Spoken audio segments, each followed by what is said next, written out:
Well, hello, and thank you for joining me once again.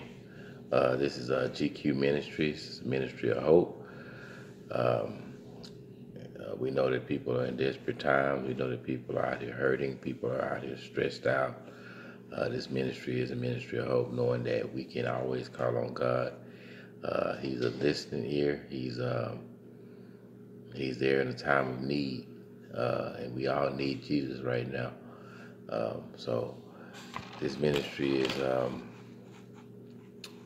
hopefully it'll help someone, with things that they might be going through in their lives. I know it helps me as I do these lessons every week, and I hope that someone else gets something out of it.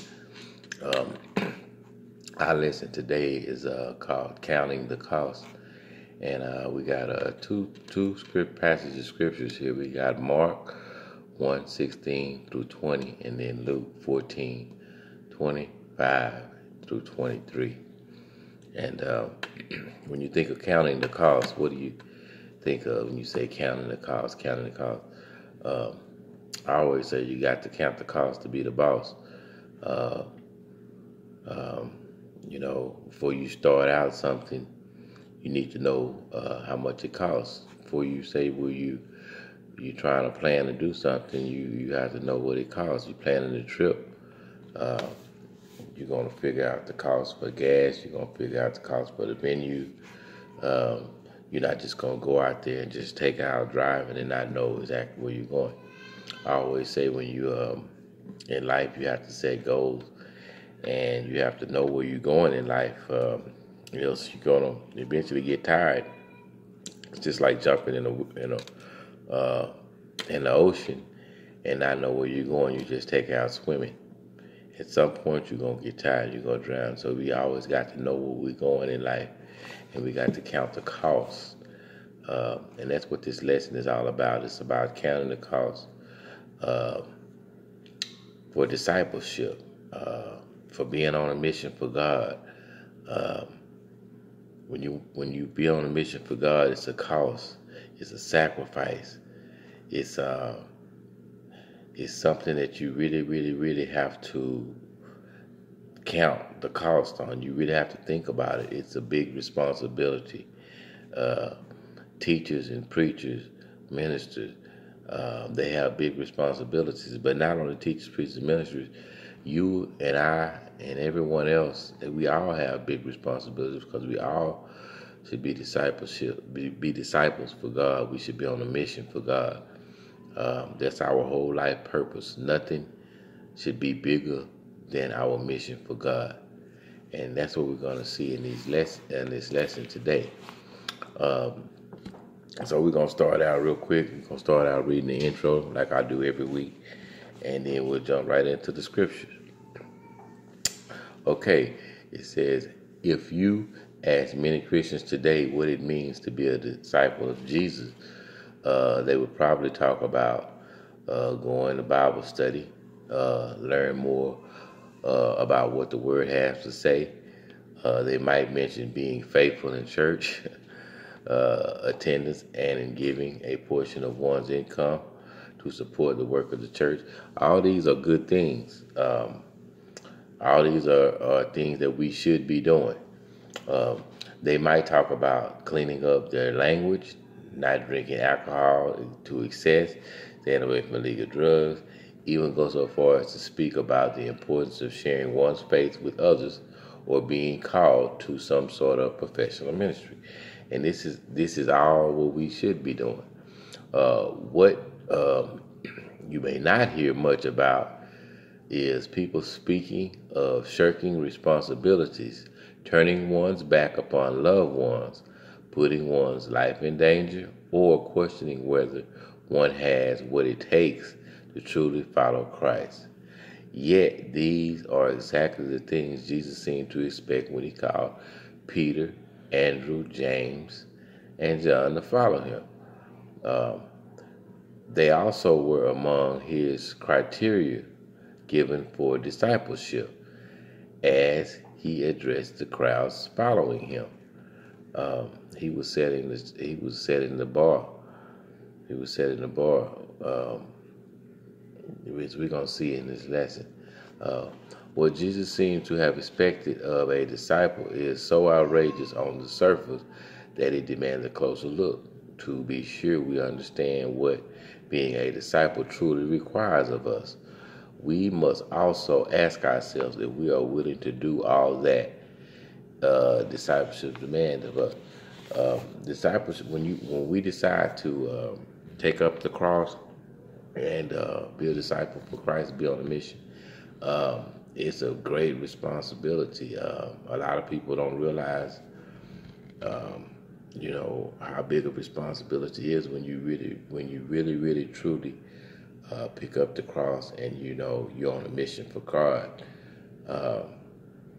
It's a lot of things in this world, a lot of distractions, a lot of negative people, a lot of people that says you're not worthy, a lot of people that lie on you, a lot of people that, a lot of things that can distract you from being on a mission. But when we count the cost and you truly true and real about what you're doing, it's no worries. God got it all. He's going to reward you in the end, but it's a price to pay. So we're going to jump right into our scriptures, and we're going to see the price to pay. It's a big price. Our first heading is called True Discipleship. True disciples do not hesitate. And Mark was everything about Mark was fast. That chapter is fast. Everything is fast. It's like as we go through the scriptures, we'll see how he wanted immediate action. God always gives immediate action. So we jump right in.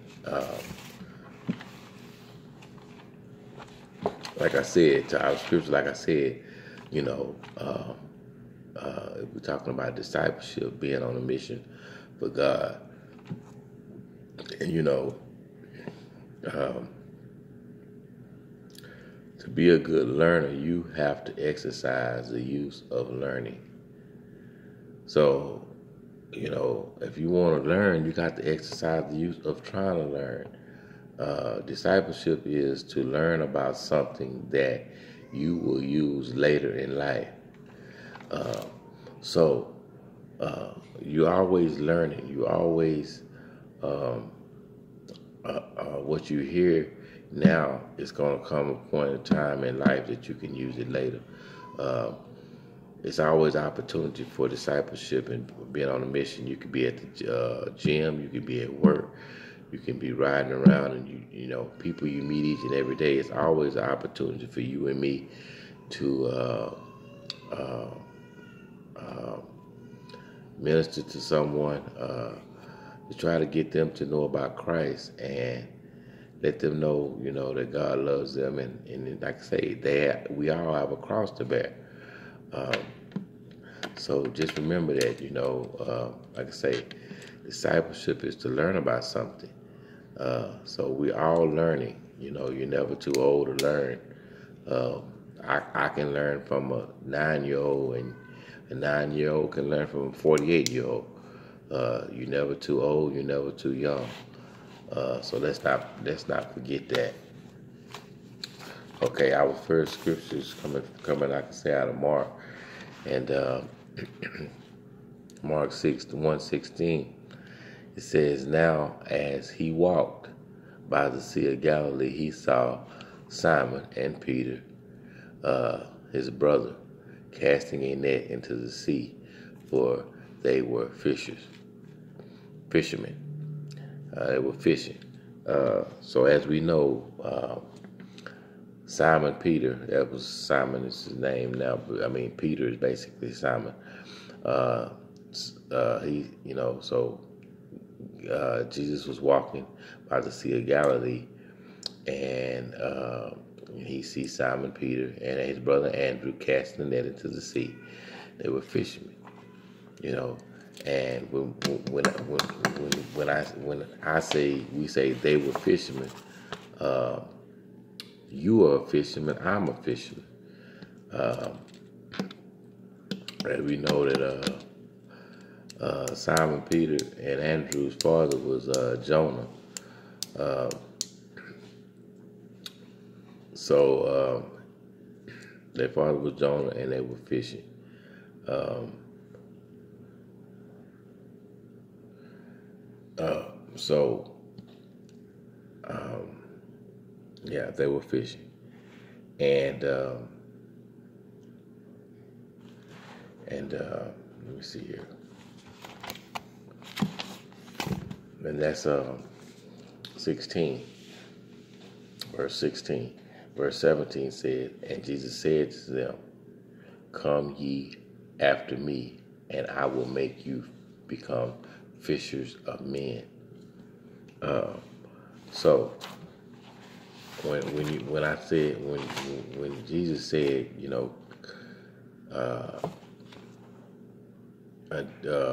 said unto them, come ye after me,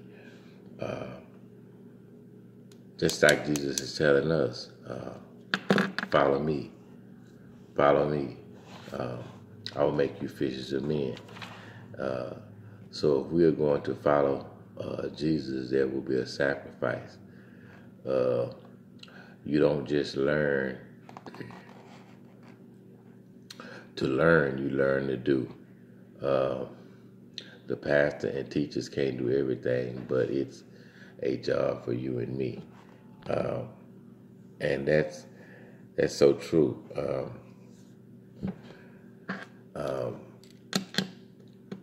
Like I say, Jesus said, come after me.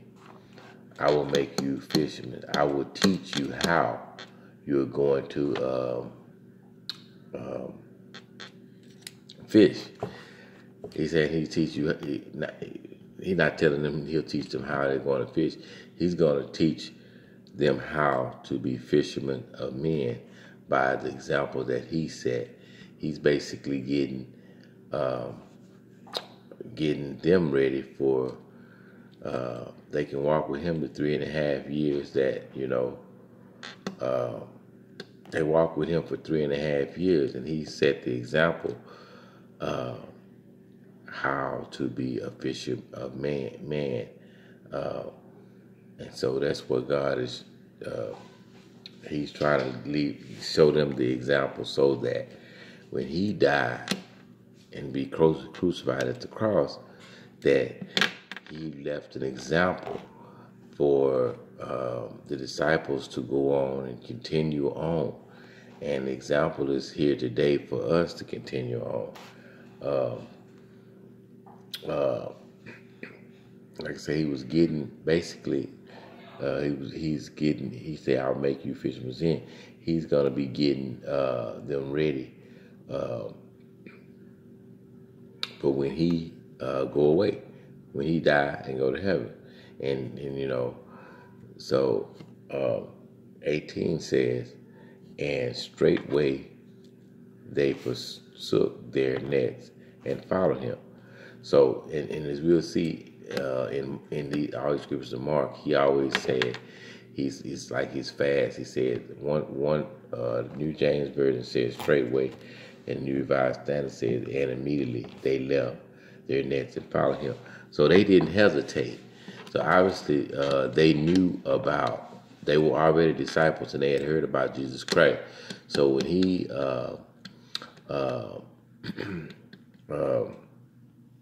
offered them, and said to come, I will make you fishermen of men, they immediately dropped their nets. And that's so mind-boggling, because the fact that we all have to drop something.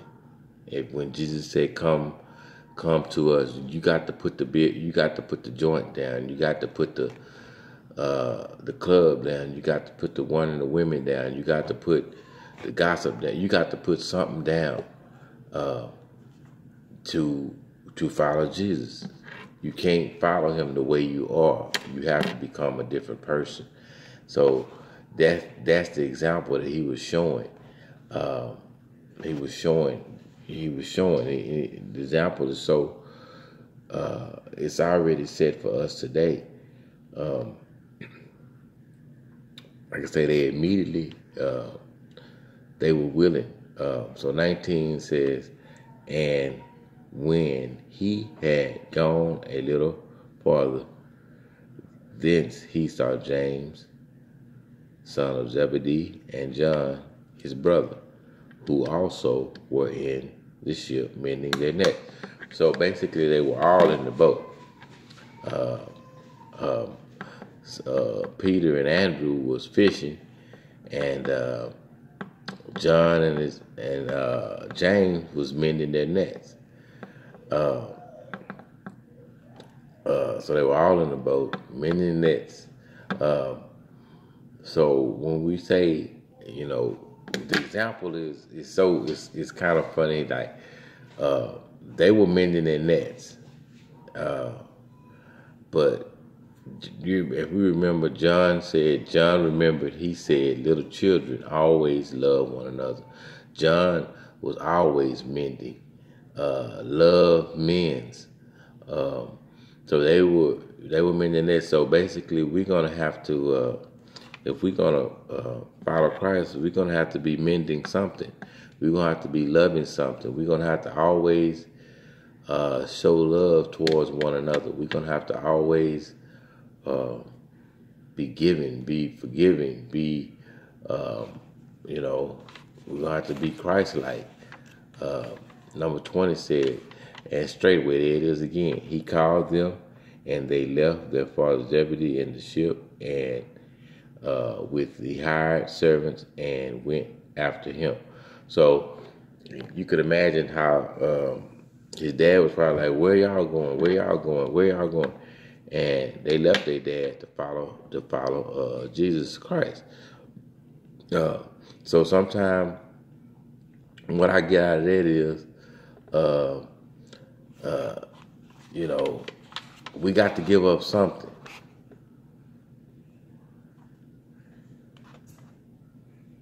We got to give up something. Sometimes we have to give up mama and dad, being around mama and dad. Sometimes we have to give up sports. Sometimes we have to give up. I mean, it's a cost. It's a cost to pay to be a disciple. It's a cost to pay when we follow God. It's a cost to pay when we're on a mission. Nothing is easy. I mean, that's why I said you got to pay the cost to be the boss. Being the boss, it's not always like people think it's peaches and cream. Like they always say, glitter and gleam ain't all what it look like. The more money, more problems. Like I said, it's a cost. It's a cost to pay that you have to count it, because sometimes you get out there and you didn't count the cost, and it's like, wow, I didn't know it was gonna be like this.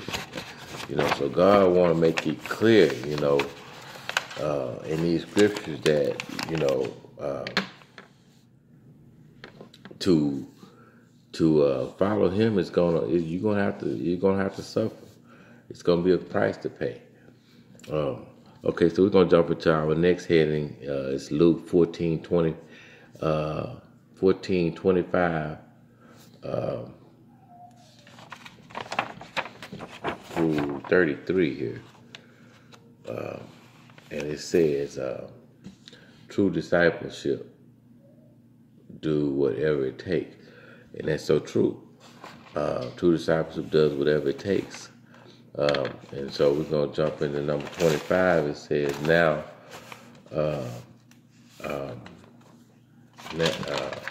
and there went great multitudes with him, and he turned and said to them. So basically, Jesus Christ had, he was on a journey, and basically what he was doing was reaching out to those that was left behind, the poor, and the not so popular. He had a crowd. He had a large crowd following him, and um, and so that's what it, number 20, like I say, 25 says, now large crowds were traveling with him, and he turned and said to them. And so he said, if any man come to me, this is 26, if any man come to me and hate not his father, and hate not his wife, hate not his children, and his brethren and his sister, ye and his own life also, he cannot be my disciple.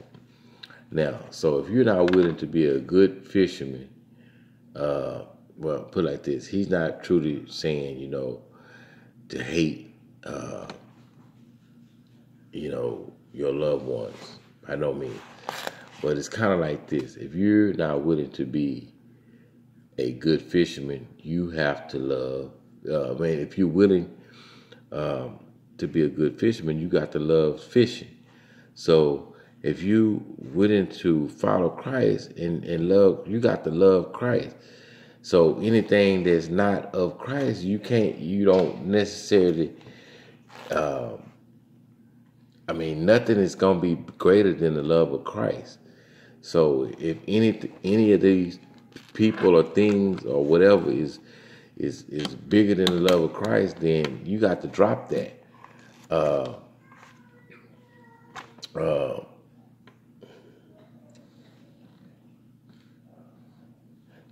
So you have to remember that. So you can't be a disciple. So, we have a lot of people out here. People can quote the scripture and, word for word. They can say long prayers. But if you're not truly walking for Christ, it's obsolete. So remember that. Number 27. And who doubt not bear his cross and come after me cannot be my disciple. So if you're not willing to be a good fisherman, if you are not willing, so what does it say there? Number 28. I'm sorry, I got crossed up there.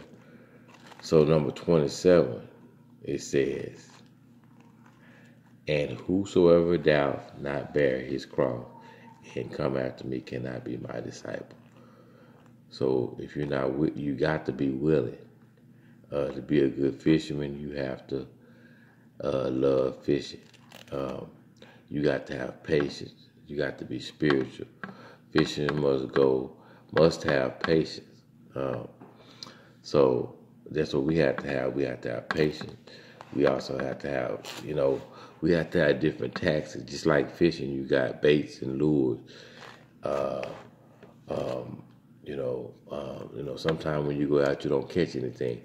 So we all have to have our own tactics. We have to be patient when rejection comes our way, when stress comes our way. We know that we're cross-bearing. Cross-bearing is sacrificial. It's doing it's doing this on somebody else's behalf. So you sacrificing on somebody else's behalf.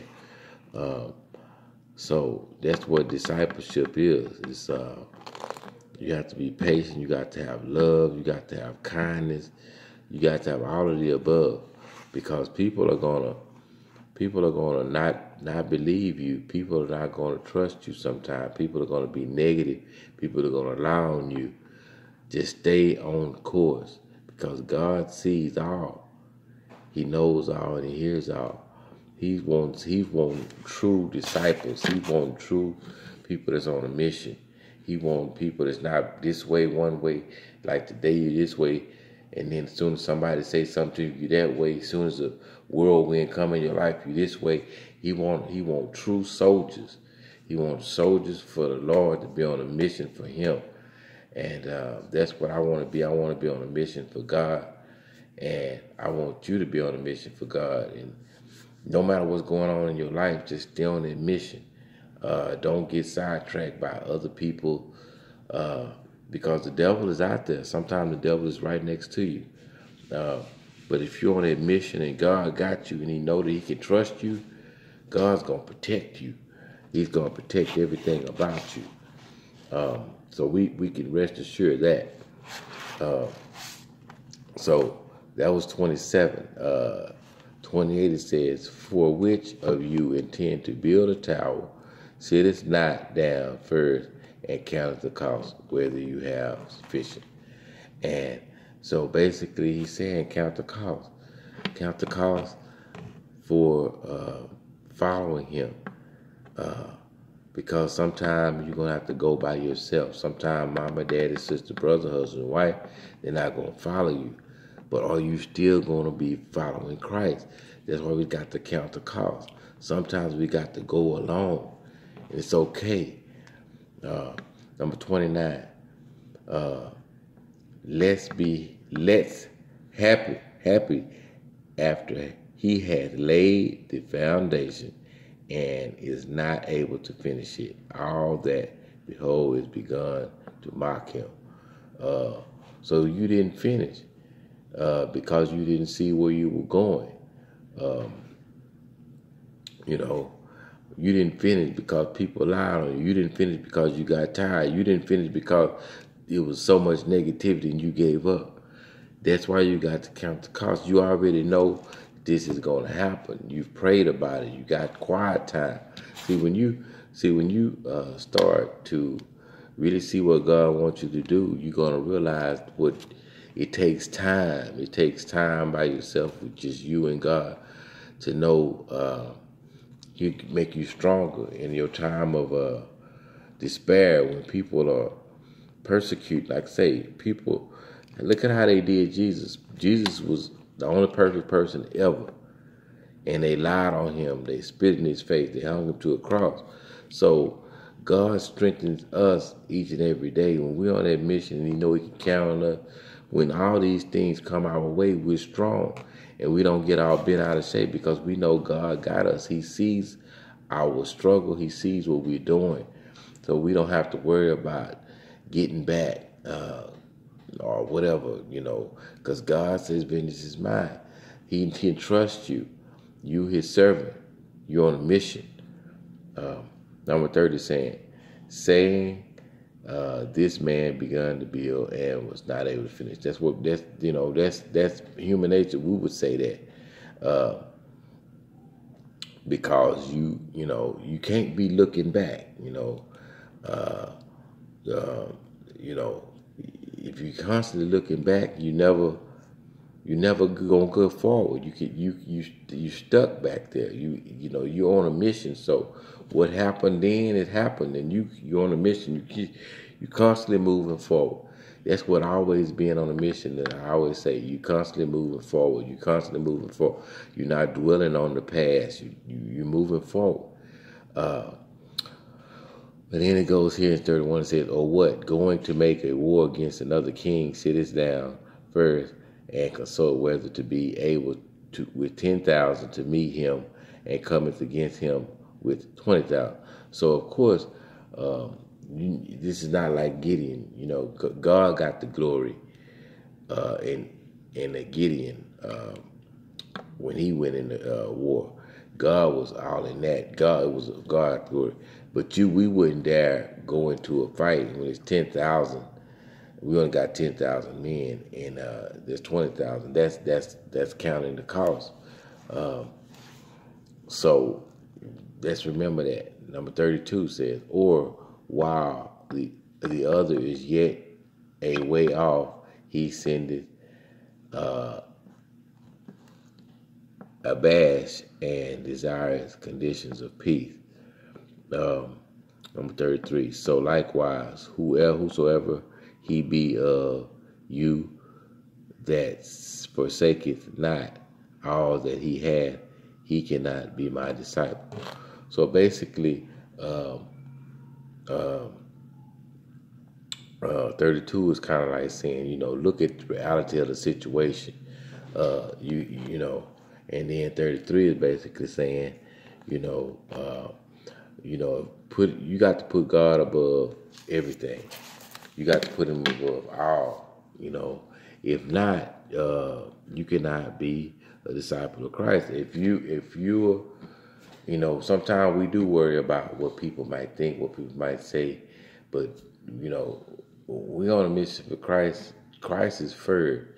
He's first in our life. He's first over anybody, anything, any person, any place, any job, any car, any house, any boat, anything that you can think of in life. None of that is more important.